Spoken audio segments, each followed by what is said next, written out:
So the recent update on this fire, it's at 800 acres. It is 0% contained. The Florida Forest Service, we have 9 dozers currently on scene, as well as a helicopter making water bucket drops onto the fire.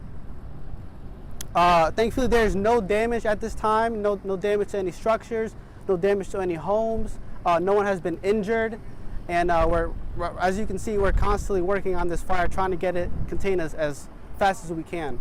What's unique about this fire? I see it's very windy out here today. It's been very dry. Tell us a little bit about that. Yes, exactly. So because of the very little rain that we've been having over these past few weeks, and because of the increased temperature, and now with the increased winds that we're having today, it's making this fire very hard to contain. Reason being is because you have spot overs, and these spot overs are caused by these increased winds. So essentially what that is while we're fighting these fires, because of the wind, the embers from this fire can spot over to another section and essentially start another fire. And that's one of the main issues we're having today with this fire. Can you talk about how this fire started? Where did it start? What area? And so forth. Yes, of course. So this fire started before 8 o'clock this morning. We got the call, the Florida Forest Service got the call around that time. And at that time, it was about 5 acres.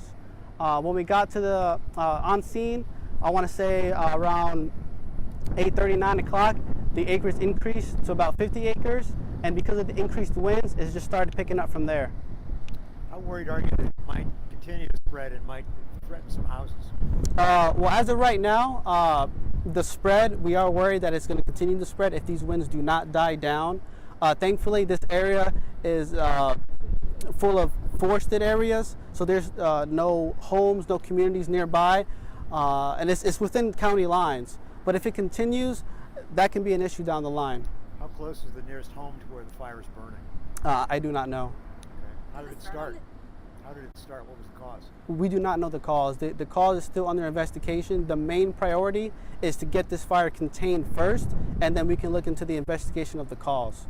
Are the interstate lanes still shut down? Yes. Okay. Both I-95, southbound and northbound, is still closed. So the Florida Highway Patrol has that closed down. They closed that down around 10 o'clock this morning, and it is continued to be closed. How long for? We do not know, but as of right now, it is still closed. So did this fire start on the east side of I-95 and go through 95 to the west side? I'm not too sure about the directions on the east and the west side. I just know that it started right here at the Preserve State Park. Is there a fire on the east side of I-95 as well? That I'm not too sure. Any chance somebody deliberately set the fire? Well, again, the cause is still unknown, so it can be anything. It can be a lightning strike from past few days ago. It can be someone driving their vehicle through some tall grass here, and that could start the fire. There's a lot of possibilities. Tell me what's back there. I mean, we saw some pretty dark, plumes of smoke coming up over there. So just tell me a little bit about how bad it is at the scene. Oh yeah, it's very, very hard to see. Right now we have our guys on scene trying to cut a line through this area to stop the fire, and the visibility, it's almost none. It's so black, it's so smoky, and that's one of the safety concerns that we have on this fire. Do you see yourselves continue working throughout the night into tomorrow morning on this? This is going to be a project. This is going to be working out throughout the day. Hopefully we can get some sort of containment by the end of the night. But yeah, this is going to be a while. What agencies are fighting the fire? So right now we have the Florida Forest Service. We have the local county fire department. We also have DEP on scene as well, and the sheriff office is also helping with the traffic. It's not really endangering these power lines, is it? Is there any concern that it might knock out power if it somehow sever one of these power lines? Yes, so the power lines, that is an issue as well. As you can see, we do have an abundance of these power lines. And what we're trying to do is we're trying to cut a line through this fire before it hits these power lines. If this smoke and this fire starts approaching these power lines, that can be another issue that we're going to have to take into consideration for our safety. Power is not out right now for anyone. Not that I know of. So you say if the smoke and the flames hit the power lines, what would happen? What is your fear? A number of things can happen. There can be an electric shock in that area. Power can go down. Our guys that are fighting with our dozers and are in the vehicles, now you have an issue where there's electricity in the area, so you don't want to get too close to the vehicle and too close to the power lines because you can get shocked. Is this one of the biggest fires you've seen in the recent past? Yes. This year, especially for this county, Indian River County, this is probably the biggest fire that we've had this year. Are there any injuries? No, there has been no injuries. The biggest fire in the state this year, or just this county? I'm not too sure about the state, but I know for this county, this is one of the biggest fires that we've had in this county.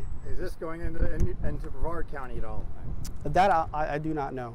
Is the state fire marshal looking into the cause? Again, for the cause, I'm not too sure about the state marshal, but I know our guys, the Florida Forest Service, we do an investigation after the fact that the fire is contained.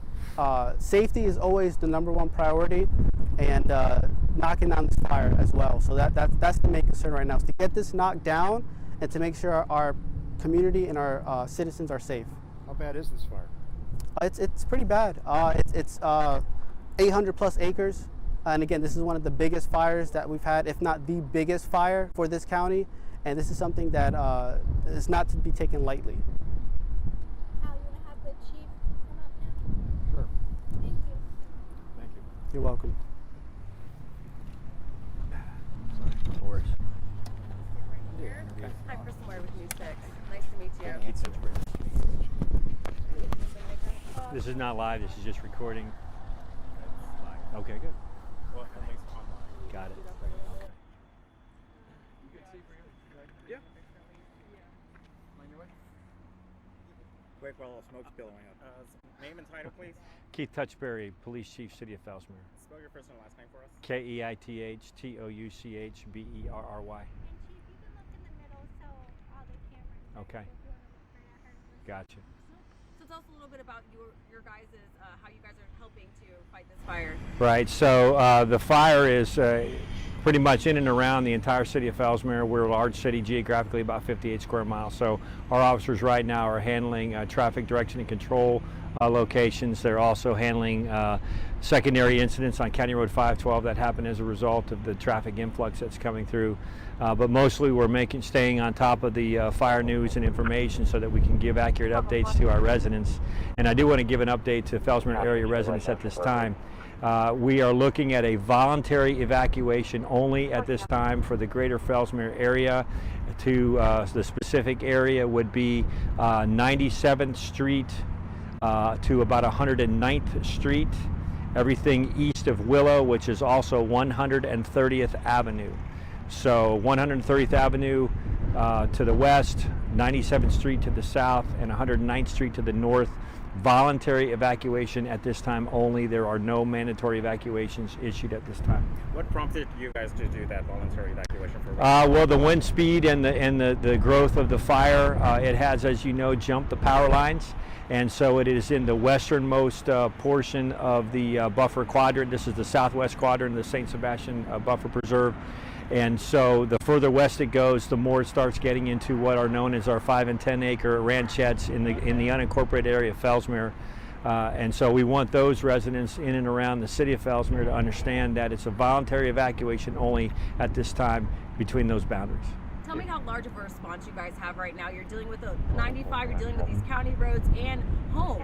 Right. So what we have is currently multiple law enforcement agencies between the City of Fellsmere Police Department, Indian River County Sheriff's Office, the State of Florida Freshwater and Game Commission. We also have the Florida Highway Patrol, and we have fire crews from the Forestry Service and Indian River County Fire, as well as the Buffer Preserve. Park rangers are also fire trained, and they're also fighting the fire.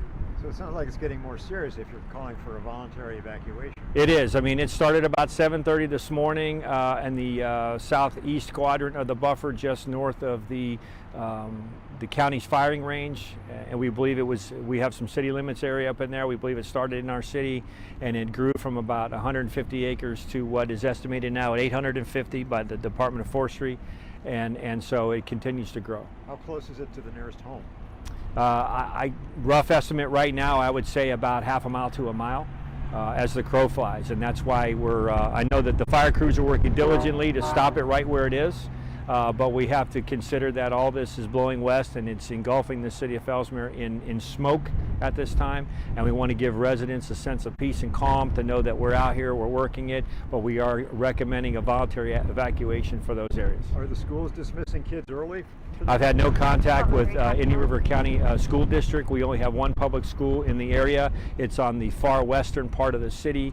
There is no danger at that point, at this time at that point, and given the normal dismissal time, we think that they should be able to run as normal.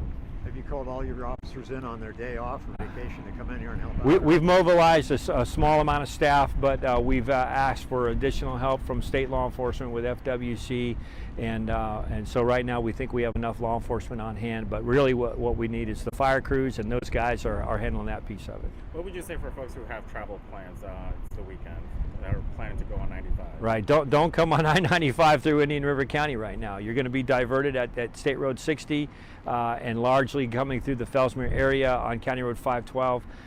People get a little confused. While we do have some I-95 bypass signs erected along the way to tell you how to get back to the interstate, you're going to be on back roads until you get to the St. John's Heritage Parkway, which is at mile marker 164. So avoid this area if you can. If you're going to be traveling north and south, take the turnpike. So did you push the reroute back to State Road 60 because it was? Now, my understanding is traffic is still getting off at State Road 60, and it's routing through Fellsmere, out west County Road 512, and it's up through County Road 507, which is Babcock, into Brevard County, and the St. John's Heritage Parkway. This voluntary evacuation, how much of your town does that affect? Is it half of it, a fourth of it, a third of it? What would you say? Fellsmere is largely spread out, so that area is probably about 1/8 of the greater Fellsmere area, and that area includes not just city limits of Fellsmere, it includes unincorporated area of Fellsmere as well. You said it started around 7:30. Any idea what sparked it? Is it suspicious? That's under investigation. I have no idea.